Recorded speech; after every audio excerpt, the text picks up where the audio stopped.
Hello বন্ধুরা, তোমরা সবাই কেমন আছো? তো আজকের রেসিপি হচ্ছে ভাত, সবজি, ডাল আর বাঁধাকপি ভাজা। আমি সব কিছু আগে কেটে ধুয়ে রেডি করে রেখেছি। আর এখানে দেখছো ভাতটাও হয়ে গেছে।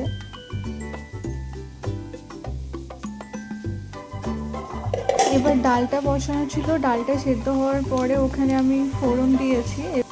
সবসময় তো রিচ ঝাল মশলা খাওয়াই যায়, কিন্তু মাঝে মধ্যে এরকম হালকা ফুলকা সবজিও বানিয়ে দেখো, খুব টেস্টি লাগে আর ভালোও লাগে, হেলথের জন্য খুব ভালো। রান্না কমপ্লিট, এবার আমি সার্ভ করছি। গরম সাদা ঝুরঝুরে ভাত, এখানে ডাল আর ফুলকপি আলু ভাজা।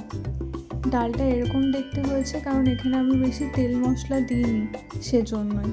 এরকম হালকা ফুলকা বানিয়ে দেখো, খেতে খুব ভালো লাগে। আজকের জন্য এটুকুই, চলো টাটা।